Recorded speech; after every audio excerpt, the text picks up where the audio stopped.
Welcome to Indianomics. I have today a very special guest, former SEBI chairman, Mr. M Damodaran. Now that's a very inadequate description of Mr. Damodaran. For those of you who have not been around very long, for my young viewers, let me tell you that from probably the year 1995 to 2015, Mr. Damodaran was the go-to man for the government to solve many a crisis. What immediately comes to the mind is the three banks, Indian Bank and UCO Bank and United Bank. He was the officer on special duty at RBI to resolve that. And much later, and more importantly, when the UTI was in trouble, it was Mr. Damodaran who was telephoned and asked to take up to relieve that first mutual fund from the trust deficit, and thereafter, of course, he headed IDBI as well before being in the SEBI. So, Mr. Damodaran, you're always the most important person whose voice should be heard. Pleasure having you. Sir, I want to start. I must explain as well that I have Mr. Damodaran here because he now heads a corporate governance institute called Excellence Enablers Private Limited, and the company has just concluded a 2-day conference on corporate governance called Gatekeepers of Governance. So literally he's a guru of corporate governance, and it is in that avatar that I want to speak to you today, sir. Okay, now for starters, I mean, SEBI is in a way a gatekeeper of corporate governance in its many roles. Compared to what it was when you were there and now, do you think that rules have been learned and issues of corporate governance are at least better served by companies and boards? Any improvement in behavior? I left SEBI in February 2008. We are now talking in November 2023. Clearly some things have changed. Most important changes have been in the regulated universe. More players, more jurisdictions that are investing in India, more products, more persons offering products. The complexity, to put it briefly, has increased. The width, the depth, the complexity, everything has increased. SEBI has tried to keep pace. Sometimes you get the impression that it's over-prescriptive. Sometimes you get the impression that they're not able to act quickly enough. But it's not for want of effort. I would be the last person to say that. Every regulatory organization has to reinvent itself, and I believe that SEBI has done that better than many organizations worldwide. Oh yes, indeed. I would assume most people in India will agree with you on that. Okay, let me come to SEBI in a bit. First, about the other things that SEBI has already incorporated. For instance, there seem to be more professionals-led organizations now because private equity has bought out several promoters. In fact, the SEBI a few years ago even tried to remove the word promoter because in so many cases it is, private equity-led. Do you think professionals-led organizations and boards are better than promoter-led?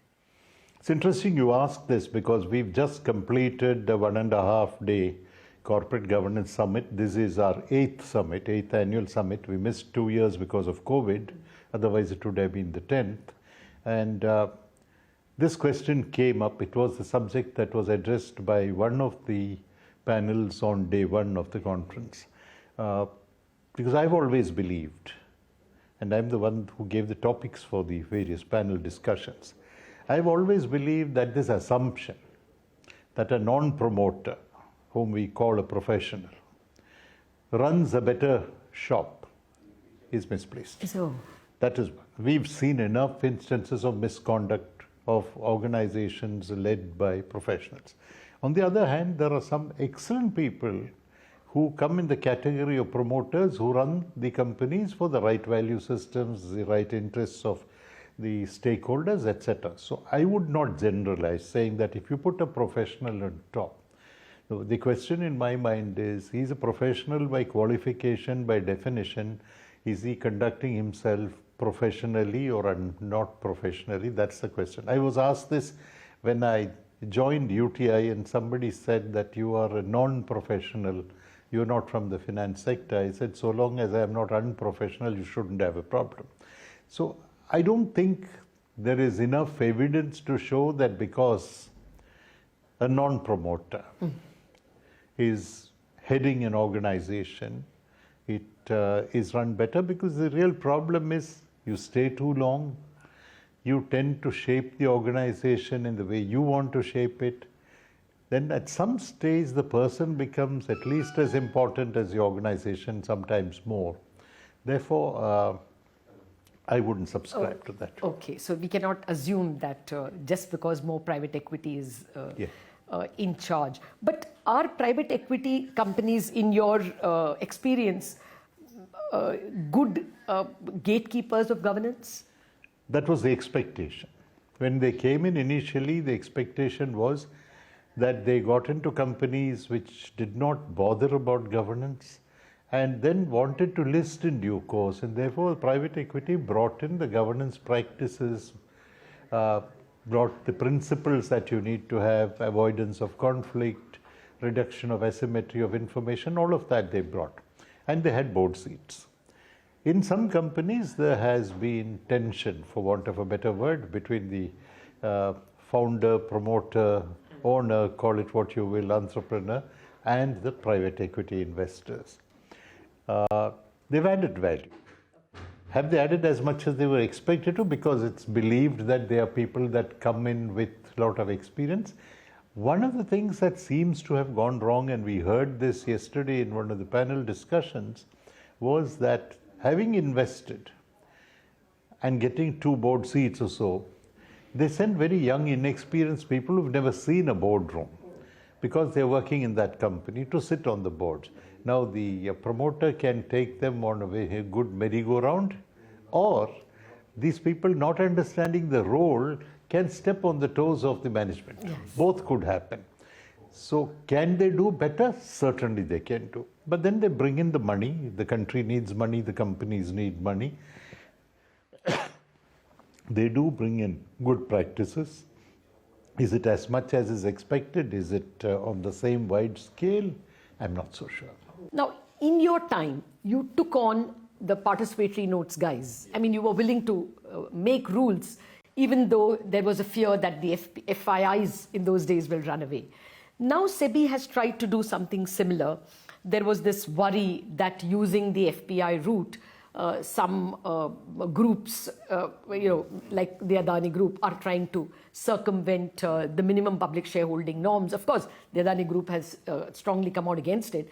But the SEBI rule is that if there is any FPI which owns more than 50% in only one group, you have to disclose every last granular detail. You think SEBI is on the right track, or is it taking on, and India will become a place of too difficult to do business, not ease of doing business? No, the general principle is you shouldn't make it so difficult that nobody will come in. If you raise the bar so high that people walk under it rather than jump over it, then you won't have a disciplined market. Let me rewind to 2008, or maybe 2006, I think. Yes. Yeah. 2003, SEBI had issued guidelines saying that in a period of 5 years, you need to wind down your positions on the ODIs, right? Nothing happened for 2.5 years. The numbers were going up. The indices were going up, and it was clear that a lot of it was money coming from the outside. It could be short term. There will be people in the market for the short term. That's a function of the market. But people that you don't know whose money it is, and they're not investing directly in your market. They are investing through offshore derivative instruments that somebody is issuing to them outside of India. Regulation becomes very difficult. And at that time, all that we did, it was not very favorably viewed by all those people, was we said, look, you were given 5 years. It's 2006. Clearly no progress has been made. All that we are saying is no fresh issue of participatory notes. We don't want to add the number. And you let us know whose money this is. Any regulator is interested in knowing who is the investor in his or her market, right?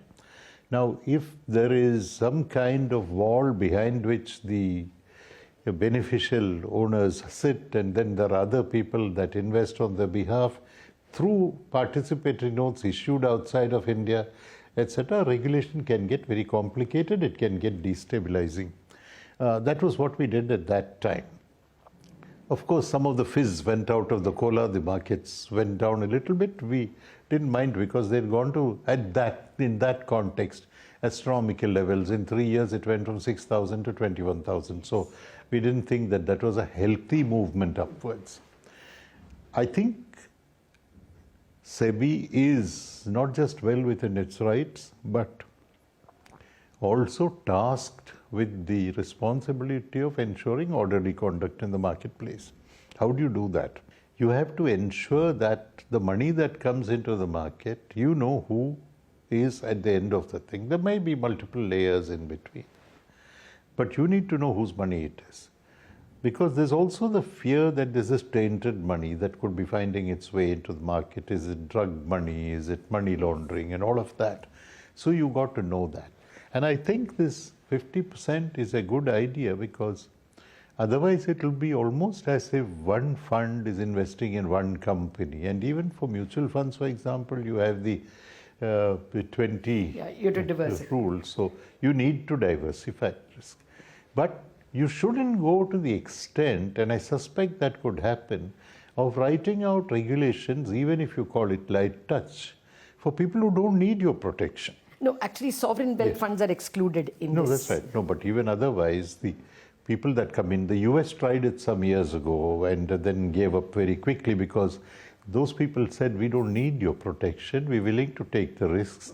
These are guys that had deep pockets. So when they were coming into those funds, you try to regulate them for whose benefit, we don't know. I think it's a good thing. Regulations cannot be written in stone. They need to be revisited, tweaked if necessary, overthrown if necessary, and replaced, which is, I think, the journey SEBI is on. So let me take a quick break. I'm coming back with more questions, more contemporary questions. We are back in a jiffy.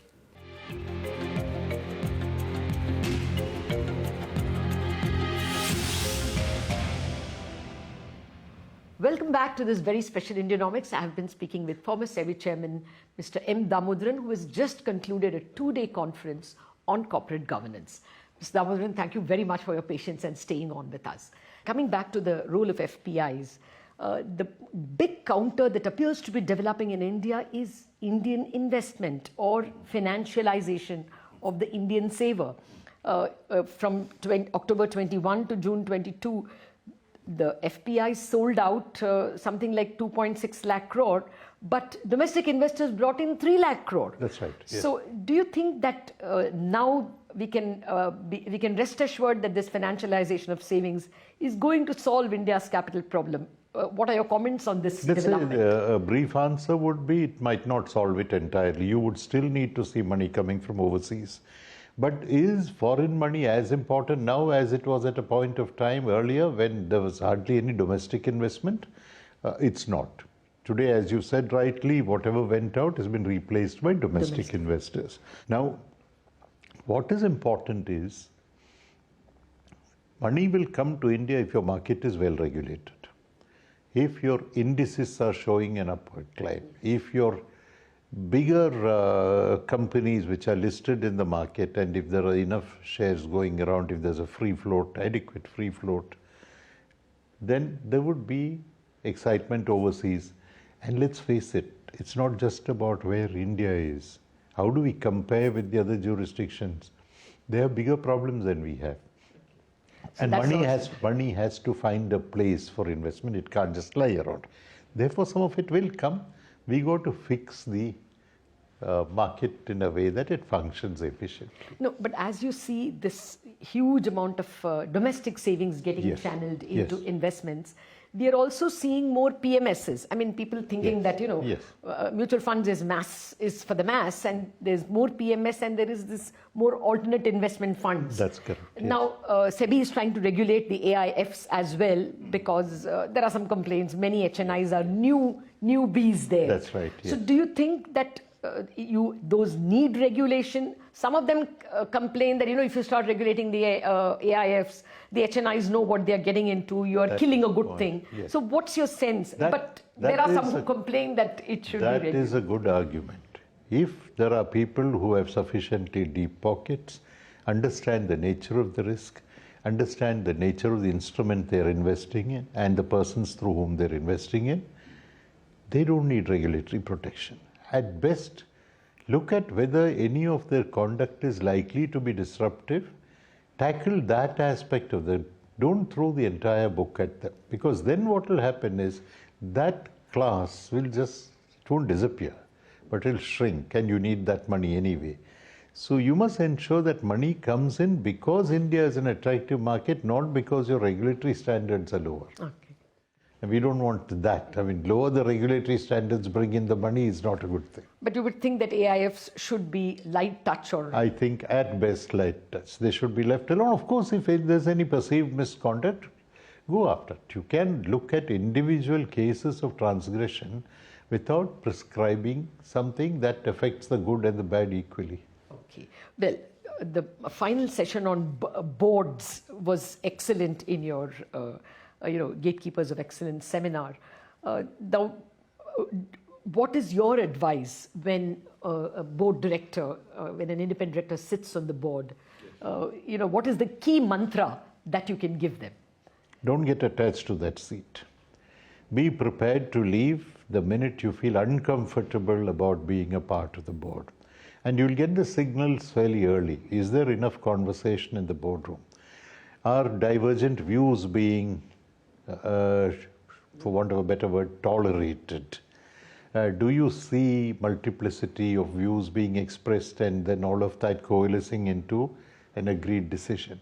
I think it is very, very important that a director has the freedom to express himself or herself, but express it in a manner that is consistent with good conduct. Don't shout and scream there. You are, at the end of the day, a member of a team. You add value. You should not destroy the company by creating unnecessary obstacles, but don't shy away from the real issues, because if you do that, your independence in any case goes for a toss, and shortly thereafter your directorship will go for a toss. Then you are not an independent director. Okay, fair enough. So don't be too troublesome. I'm not saying that. But be independent. Ask the right questions, but don't, that old statement that you may disagree without being disagreeable. Yeah. Fair enough. So there are two other big board issues that is confronting every company. One is ESG. I mean, we've discussed governance enough, but let's discuss environment. Do you think the time has come? I mean, even in a city like Mumbai, which normally did not have an AQI problem, AQI is becoming an issue for whatever reason. So do you think that boards better take cognizance of this before you're swept away? What would your advice be on this issue of ESG? ESG, Europe has been the leader in ESG. The US has lagged behind. In fact, there's a lot of pushback there. A lot of people are saying you don't need ESG. Some people even call it a very feel-good scam. Oh, okay. Right?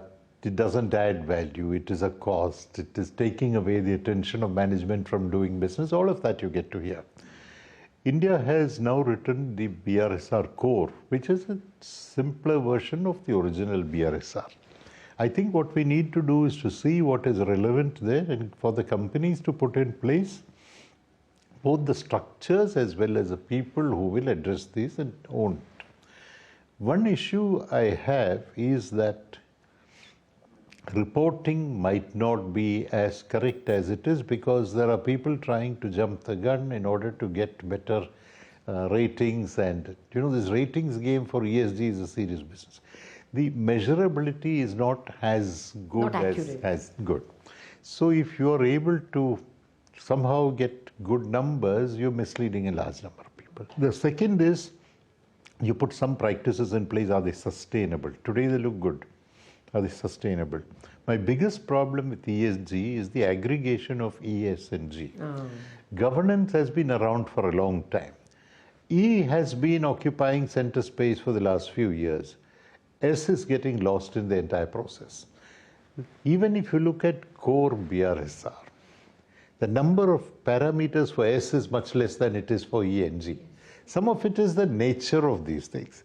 But you can't call it ESG and then look at it. In fact, I can say this on your channel, that we have been thinking in Excellence Enablers of crafting something which brings S center stage. Try and see whether we can give S a kind of, otherwise it's sandwiched. You talk about E, You G. talk about The other way governance. to look at it is E and S, and I mentioned this yesterday in one of the sessions, are subsets of G. If a company is well governed, it must look after the environment. It must look after the socially relevant issues. These are aspects of governance. So governance is not ticking the compliant box. How many directors do you have? How many women on the boards? That's not governance. And I think the major problem, what we're trying to address in this conference is that compliance and governance are two different animals. Just because you're compliant, and compliance is non-negotiable. If you're listed, you don't have a choice. You have to comply, otherwise you incur the wrath of the regulator, the exchanges, whoever. But governance is something else. It is at a higher level than compliance, and that is, we are trying to push for that understanding, that governance Yes. and compliance. That is your raison d'etre, and I think Mr. Gopalakrishnan also put it very well when he said, Niyam you will follow. You bring Niti and Niyat to the table. Yes. I think both of you put it very well.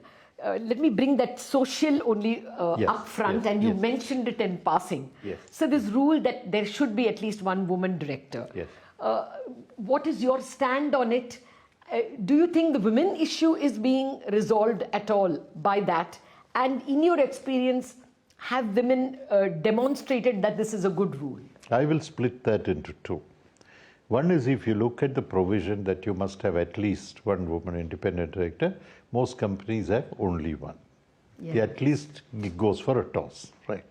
So you're ticking one box. In fact, in companies, sometimes when the lady enters the room, somebody says, our independent woman director. There's nothing called a woman director. A director is a director. You're independent or non-independent. I have always believed, and I made this statement in public, have at least two, of which at least one should be independent. You can have one non-independent. Two women in the boardroom will be several times better than one. It's not just twice better, but several times better than one. Do they add value? They add as much value as everybody else does. Some of them are very good. They ask the right questions. And then the old boys club has limitations. Sometimes over a period of time, you just tend to exist in a happy framework. And then you bring one woman into that boardroom and she goes through the papers, asks some tough questions. Therefore, I think that is. The other is, and I mentioned this also when this was introduced, this is in some sense a disservice to women. That you need to carve out a place for them in the boardroom and say the 10 directors of the board, one will be a woman, is not gender diversity, if you ask me. And what happened when this came, because I know this, 6 women reached out to me. These are women who have been on boards for many years, distinguished themselves, good corporate leaders, and they said, look, you know many of these players in the system. These 3-4 people have approached us, what do we say? I said, ask them one question. Are you getting me on the board to tick the box? Then go and find somebody else, because I think you don't need me, find somebody else. And if the answer is as you would expect, no, madam, we think you're going to add great value, etc., you must ask the next question, why didn't you think of me before the reservation came? And then they have no answers. Okay, I think you've given me a headline, sir, by saying that not one, but two women will be several times. Yes, and of which at least one should be independent. I think that's a great headline. You can have both. I've said this many years ago. Okay, but it remains a headline today because even as you point out, at least one is, what is ignored, and only one woman is being followed. It was a pleasure speaking with you, Mr. My Damodaran. pleasure. Thank you very much for joining us. Thank you.